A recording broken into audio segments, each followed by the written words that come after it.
ঢাকনাবিহীন অপরিচ্ছন্ন ড্রেন ও দীর্ঘ সময় ধরে মশক নিধনে পৌর কর্তৃপক্ষের কোনো কার্যক্রম না থাকায় কিশোরগঞ্জে বেড়েছে মশার উপদ্রব। এতে দিনরাত মশার যন্ত্রণায় অতিষ্ঠ শহরবাসী। স্থানীয়রা বলছেন, এখনই মশা নিধনের ব্যবস্থা গ্রহণ না করলে ডেঙ্গুর সংক্রমণ সহ পরিস্থিতি ভয়াবহ হতে পারে।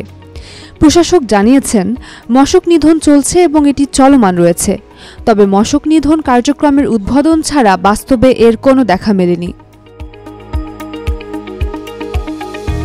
কিশোরগঞ্জ পৌরসভার ৯টি ওয়ার্ডের প্রত্যেক এলাকায় রয়েছে ছোট বড় অনেক ড্রেন, আর এসব ড্রেনেই নেই কোনো ঢাকনা।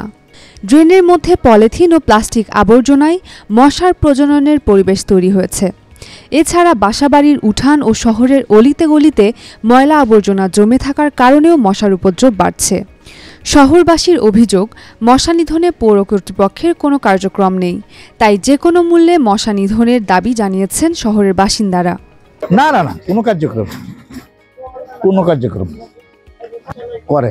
করে এটা মানে একটু লেন্দি সময় লাগে, মানে ইয়েতে আসে। এগুলি অনেকদিন আগে করছিল, বোধহয় মাস দুয়েক হবে না, এরকমই ওই একটা করেই এই অবস্থা। না না কই ওষুধ আমরা মশা বলতে এইখানে তো প্রচুর মশা, সব জায়গাতেই মশা দেখা গেছে। আপনি যেইখানেই দাঁড়াবেন ওইখানেই মশা, মানে এইরকম কোন জায়গা আমার জানা মতে নাই যে জেনে দাঁড়াইলে মশা কামড়ায় না। প্রচুর মশা একেবারে, কোনো ওষুধ দেয় না। ওই ওষুধ আমরা চাই আরো দেখি না, মশা দিই না, ওসব এই দিক দিয়ে কোনো কর্মপতি এরা করে না। শুধু উদ্বোধনের দিন একদম ঢাকঢোল পিটে এগুলো করা হয়, কিন্তু পরবর্তীতে এই যে ধারাবাহিকতা এটা তারা ধরে রাখে না।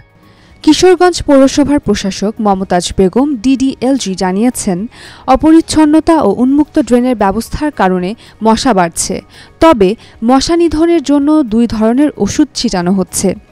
এছাড়া শহরের বিভিন্ন স্থানে মশক নিধন কার্যক্রম শুরু করেছেন এবং এটি অব্যাহত রয়েছে। আমাদের মশা নিধনের ক্ষেত্রে অ্যাডাল্টিসাইড এবং লার্ভিসাইড 2 ধরনের মেডিসিন আমরা ব্যবহার করে থাকি। সাধারণত ফগার মেশিনের মাধ্যমে আমরা অ্যাডাল্টিসাইড এর মশক নিধনের যে ওষুধটি আছে এটি আমরা ছিটিয়ে থাকি।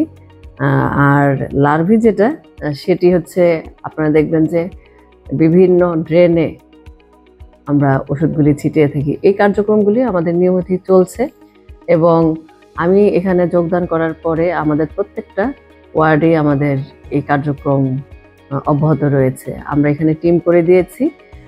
প্রতিদিন না পারলেও আমরা একদিন পর একদিন এই ওষুধগুলি ছেটানোর ব্যবস্থা গ্রহণ করেছি ইতিমধ্যে। এবং যেহেতু সামনেই হচ্ছে আপনারা জানেন ডেঙ্গুর একটি সিজন রয়েছে, মানে ডেঙ্গুর আশঙ্কা থাকে, সেক্ষেত্রে আমাদের প্রতিদিনই টিম বের হবে এবং অ্যাডাল্টিসাইড এবং লার্ভিসাইড 2 ধরনের ওষুধই আমরা ছিটাবো।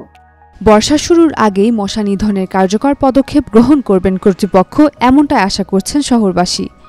উম্মেরুম্মান ক্রান্তি, ডেইলি সান।